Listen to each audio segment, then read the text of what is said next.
A very good morning to all students. Once again, we are coming to introduce a new topic of class 11th accountancy. You know very well, we discussed in the last few videos the chapter number 13 depreciation. In this chapter, firstly, we discussed the definition of depreciation. In simple word, we can say decrease in the value of fixed tangible assets. It is known as a depreciation. As well as we discussed the characteristics of depreciation. Thereafter, we discussed the depreciation, other related concepts like a depletion, amortization, and obsolescence. After that, we discussed the causes of depreciation. You know very well, there are basically few causes of depreciation like a constant use, obsolescence, effects of time, depletion, destruction, and exhaustion.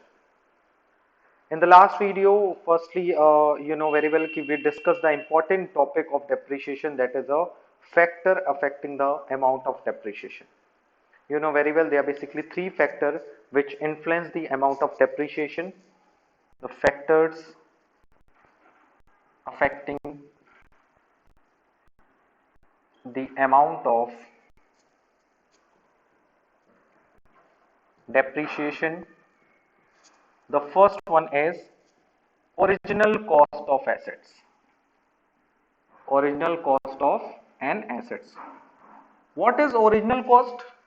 Original cost of the assets include the purchase price, transportation cost, and installation cost. Number second, the scrap value of the assets. What is the scrap value of the assets? Means the estimated sale price of an assets after a useful life of the assets. And number third is estimated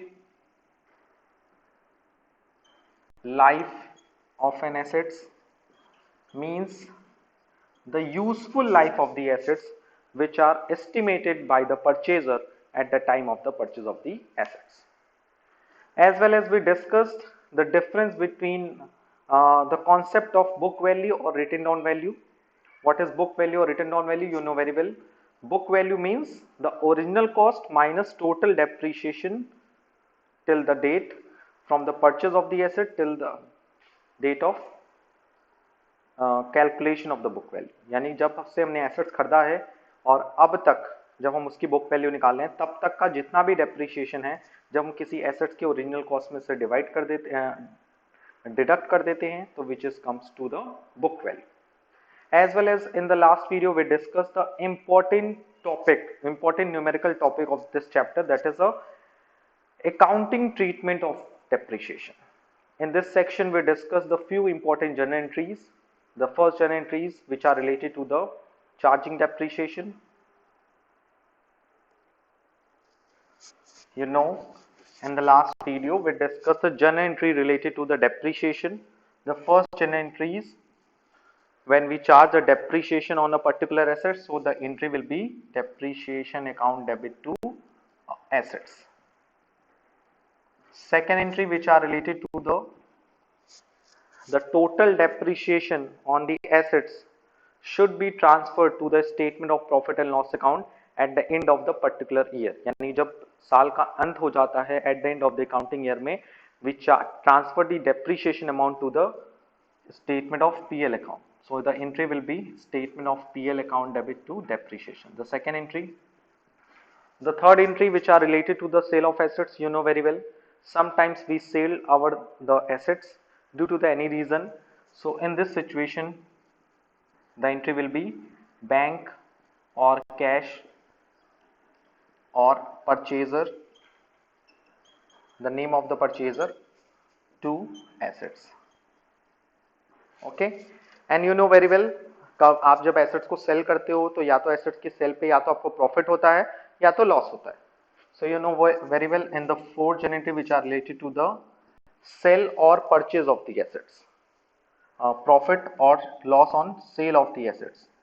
So अगर profit होगा so the entry will be assets account debit to statement of profit and loss account, and अगर loss होता है तो इस situation में entry क्या पास होगी? Statement of profit and loss account debit to assets. So basically you know very well the few gen entries which are discussed in the last video. The first entry which are related to the amount of charging depreciation.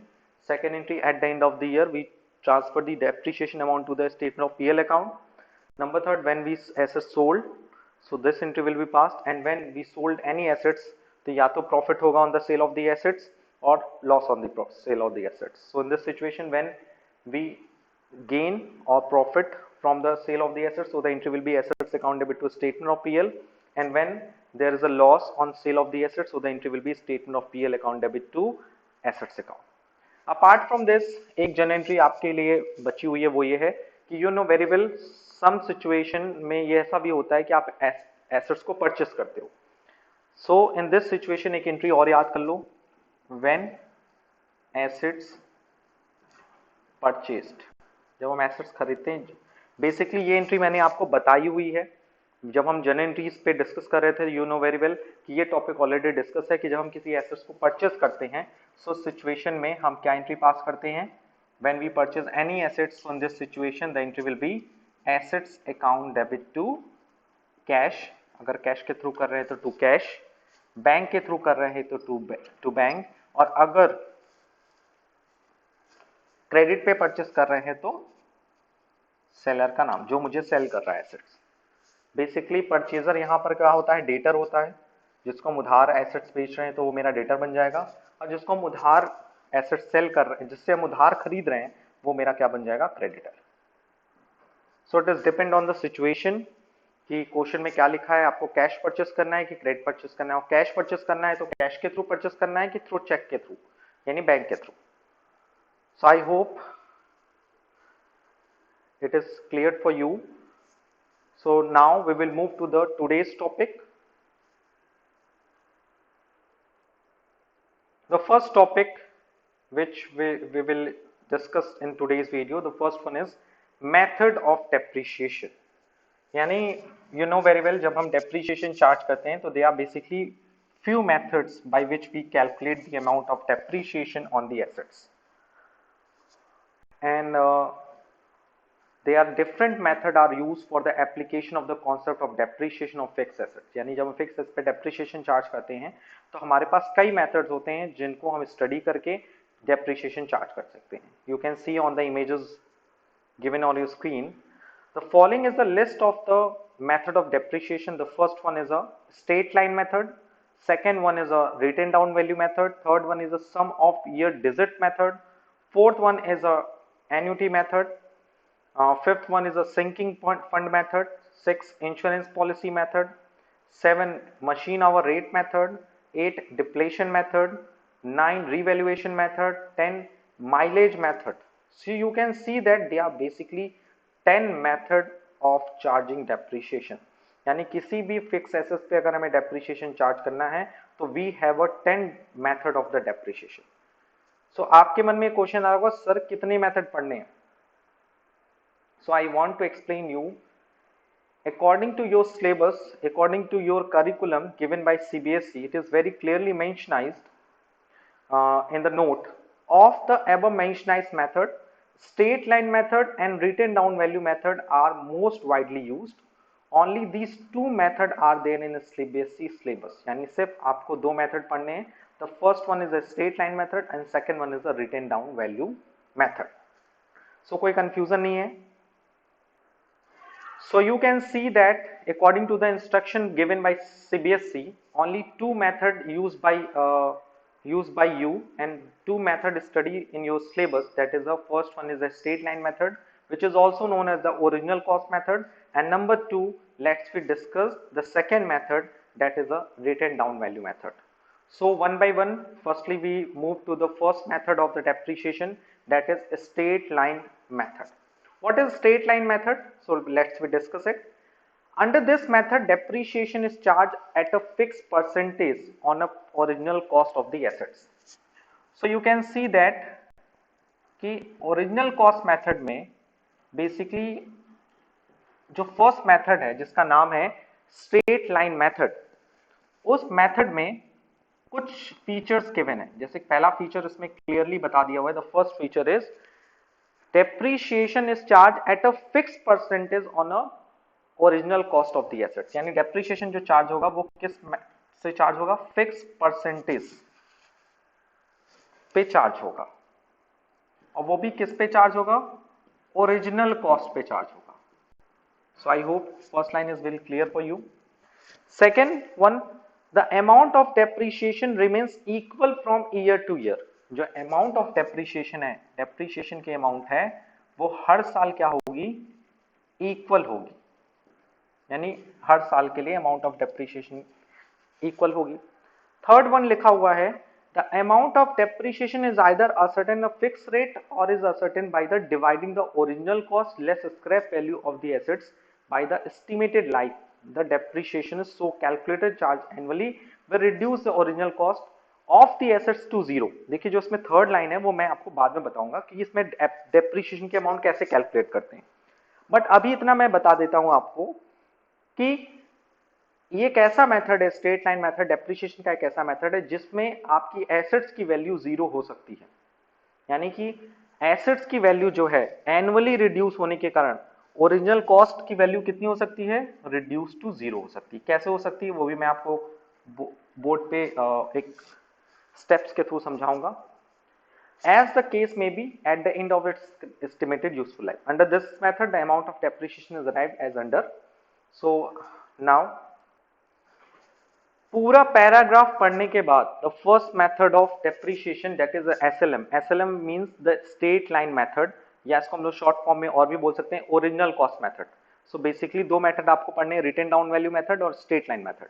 तो method of depreciation कितने हो गए, दो, एक SLM method straight line method और दूसरा क्या हो गया, written down value method. Okay, there are two methods of depreciation. तो फर्स्ट मेथड जिसमें हम लोग पढ़ रहे हैं एसएलएम मेथड. तो एसएलएम मेथड के कुछ फीचर्स आपके सामने. पहला, fix percentage on the original cost, यानी कि इस पे जो डेप्रिसिएशन चार्ज होगा वो फिक्स परसेंटेज से होगा, परसेंटेज में फिक्स्ड होगा. दूसरा, अमाउंट ऑफ डेप्रिसिएशन वो हर साल इक्वल होगी, और एसेट्स की वैल्यू एक समय के बाद जीरो हो जाएगी. ये सारी चीजें आपको मैं एक इलस्ट्रेशन के थ्रू समझाने की कोशिश करूंगा. And number, the most important part which are given on your screen, that is the amount of depreciation. Depreciation की अमाउंट कैसे कैलकुलेट करेंगे, जब हम एसएलएम मेथड की बात करेंगे यानी स्ट्रेट लाइन मेथड की बात करेंगे, तो स्ट्रेट लाइन मेथड में डेप्रिसिएशन निकालने के दो तरीके हैं. Straight line method, with straight line method we calculate the amount of depreciation by two way. The first method जिसमें एक फॉर्मूला आप यूज कर सकते हो, which are also given on the screen, that is the amount of depreciation equals to, depreciation की amount equals to original cost minus scrap value whole divided by useful life. The first formula. और ये formula तब निकलेगा depreciation के लिए जब ये सारी इंफॉर्मेशन गिवन होगी, यानी क्वेश्चन में ओरिजिनल कॉस्ट की वैल्यू गिवन हो, क्वेश्चन में स्क्रैप वैल्यू भी गिवन हो, क्वेश्चन में यूजफुल लाइफ भी गिवन हो. The second method by which we calculate the amount of depreciation, it is very simple, that is the formula is original cost, original cost है उसको multiply करेंगे rate of depreciation, जो depreciation का rate given है उससे, divided by 100. Okay, so they are basically two way by which calculate the amount of depreciation. So I hope it is very clear for you on the screen that they are basically two method of depreciation. They are basically two method of depreciation. The first one is a SLM method. Okay, the second one is a written down value method. In the SLM method, you can see we calculate the amount of depreciation either by the formula. The first formula is original cost minus scrap value divided by useful life. Second, when we are talking about the second way, that is original cost multiplied by rate of depreciation multiplied by 100. And the second important part, depreciation may be expressed as a rate and the rate on cost will be calculated as under. Rate हम कैसे निकालेंगे, suppose अगर आपको सब कुछ पता है और कभी क्वेश्चन में ये कह दिया कि find out the rate of depreciation, तो how we will calculate the rate of depreciation, rate of depreciation.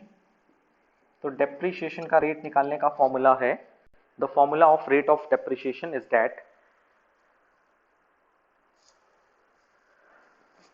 amount of depreciation multiplied by original cost into 100.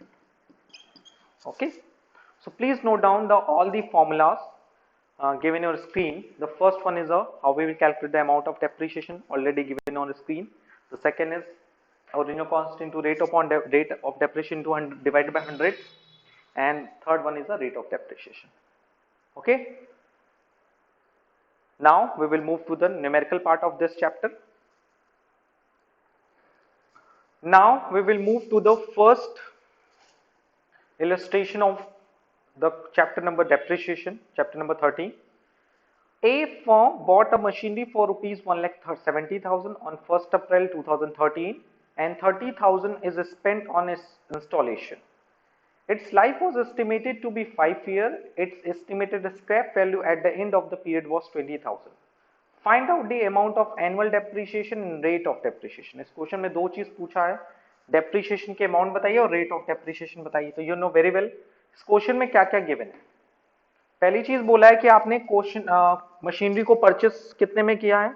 आपने परचेस किया है machinery of rupees 1,70,000.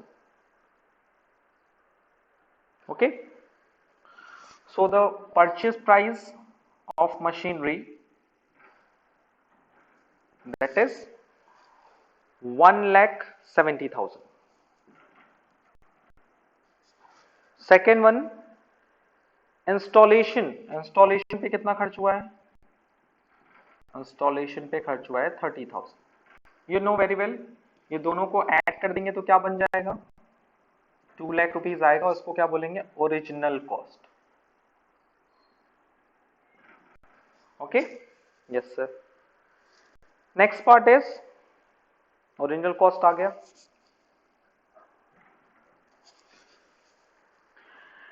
It's life was estimated to be 5 year. इसकी लाइफ कितनी रहेगी, that is a 5 year, यानी useful life है of an assets that is 5 year. And scrap value is also given, that is a 20,000.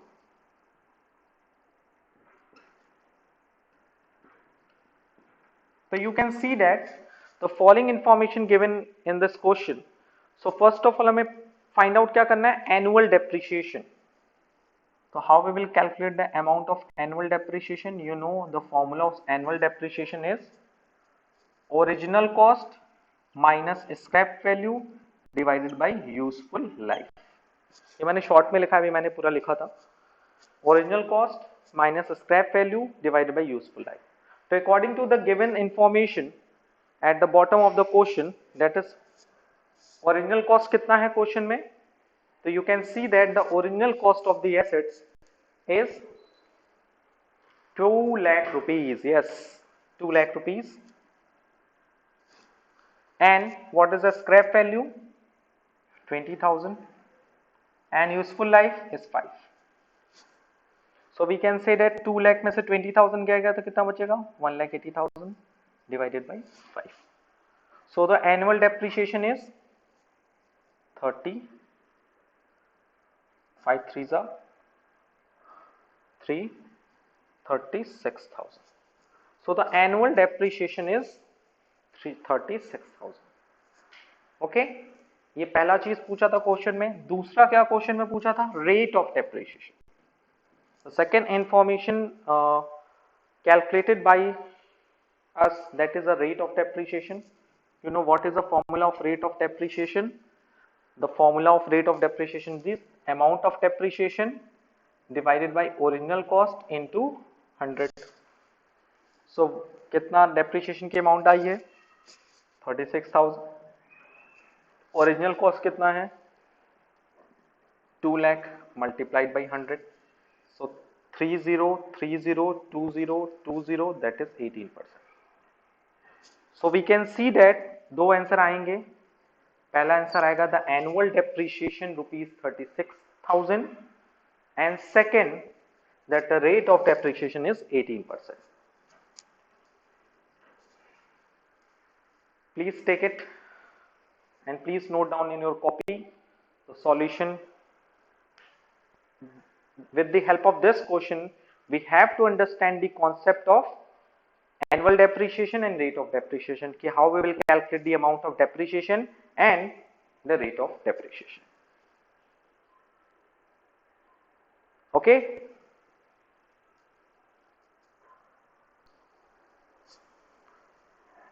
Okay, so after the solving of the first illustration, now we will move to the second illustration as well as the second important practical problem for you. And please listen carefully and watch carefully because of अब हम लोग depreciation के numerical part में enter कर चुके. So without creating any delay, now we will move to the illustration number 2 shown on your screen as an image.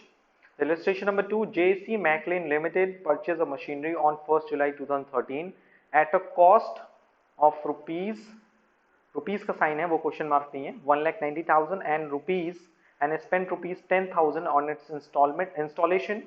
The firm write off depreciation at the rate of 10% per annum on original cost every year. So इससे पता चलता है कि ये किस method का है, original cost method यानी स्ट्रेट लाइन मेथड का क्वेश्चन है. The books are closed on 31st December.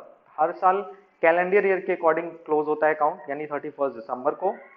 Show the machinery account and depreciation account for 3 years. आपको 3 साल के लिए machinery account, depreciation account clear करना है.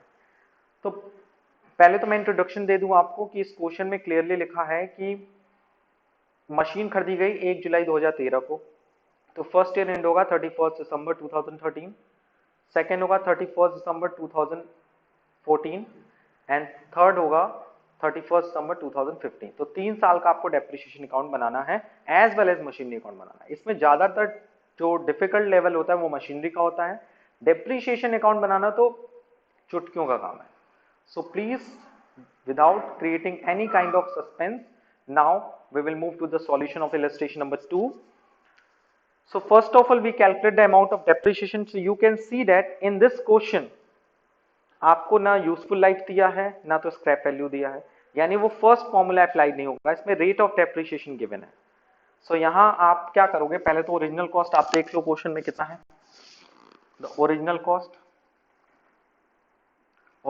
कॉस्ट है आपका 1,90,000 है, प्लस आपने 10,000 स्पेंड किए हैं इंस्टॉलेशन पे. सो ओरिजिनल कॉस्ट में वो भी ऐड हो जाता है.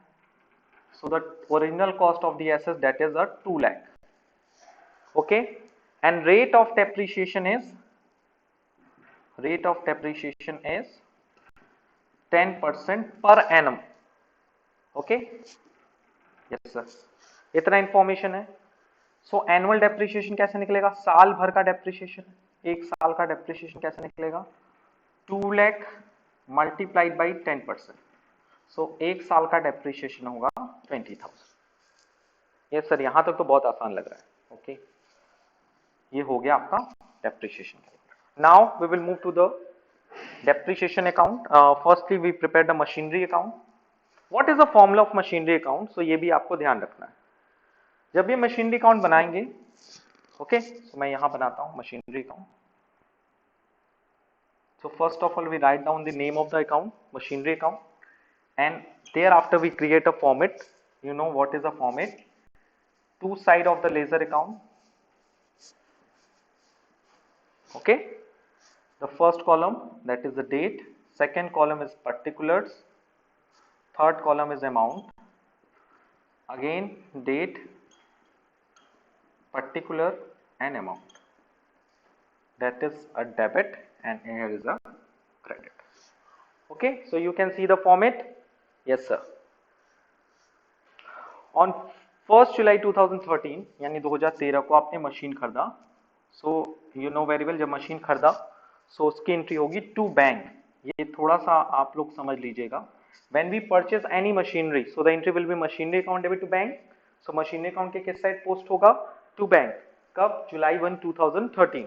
ओके, मैं जूम कर देता हूं आपको थोड़ी सी प्रॉब्लम ना हो.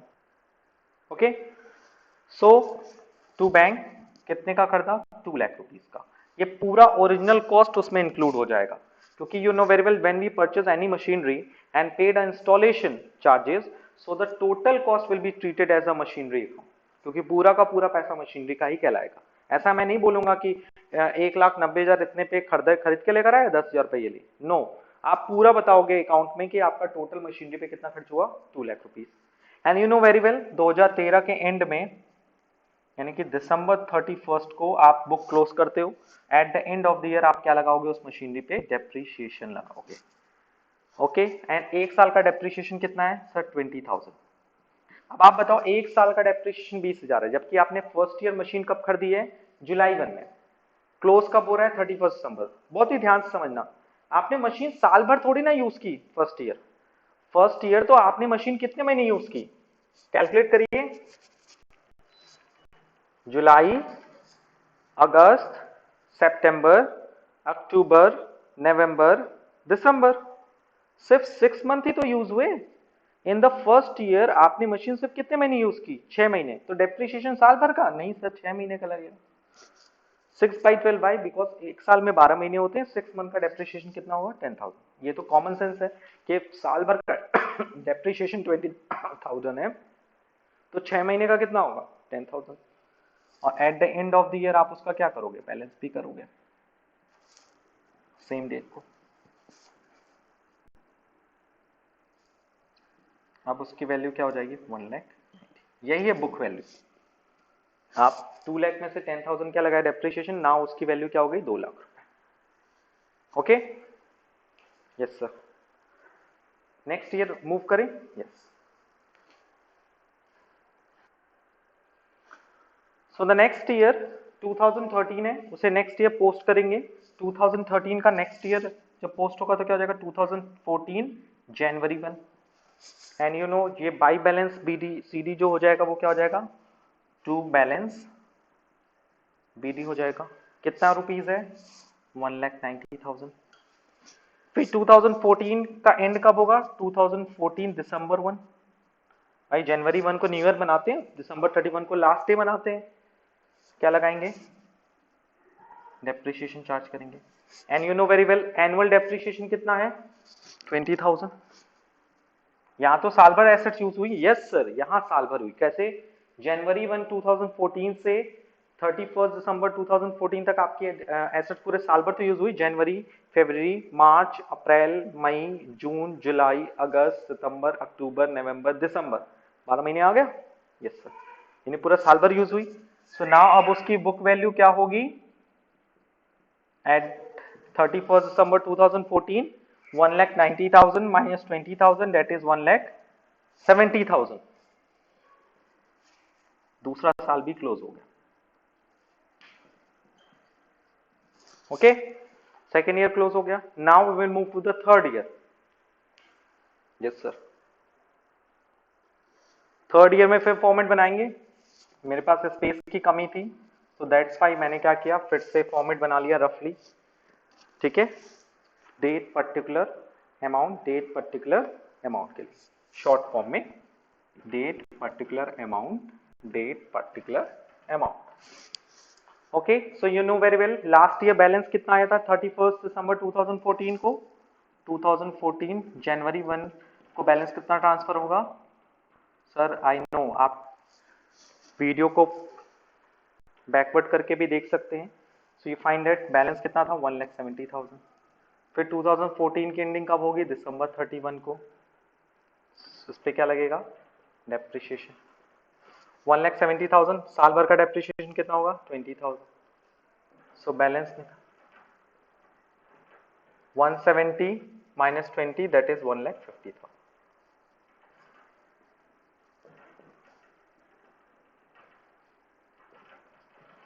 ओके, सो आपने 3 साल का मशीनरी अकाउंट प्रिपेयर कर लिया। Okay, any doubt. सो आप अपने से क्या करिएगा, घर पे इसी क्वेश्चन का सेम मशीनरी अकाउंट प्रिपेयर करिएगा, और आपके पास का सॉल्यूशन तो है ही। सो हमने क्या किया, फर्स्ट ईयर 6 मंथ का डेप्रिसिएशन लगाया, क्यों, क्योंकि हमने सिर्फ मशीनरी जुलाई से लेकर दिसंबर 1 तक यूज की। सेकेंड ईयर में मैंने पूरे साल भर पे डेप्रिसिएशन लगाया, तो पूरे साल भर का डेप्रिसिएशन लगा 20,000, तो उसकी वैल्यू कितनी हो गई, 170।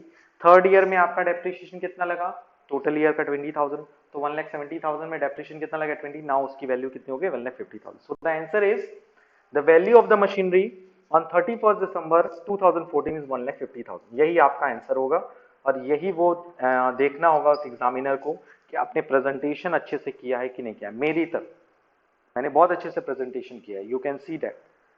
ईच एंड एवरी ईयर आपको एक ही फॉर्मेट में बनाना है। ये तो स्पेस यहाँ कम हो गया, दैट्स व्हाई मैंने यहाँ शिफ्ट किया। आपको एक साथ बनाना है, फॉर्मेट एकदम सेम रहेगा और हर साल आपको बैलेंस करना है और अकाउंट को क्लोज करना है। जैसे इस तरह से जब कोई साल खत्म हो जाए उस वैल्यू को टोटल करके डबल लाइन से क्लोज कर देना है। So you can see that today we solve few important practical terms related to the depreciation. Firstly, we discussed the formula of related to the annual depreciation. Second, we discussed the formula related to the rate of depreciation.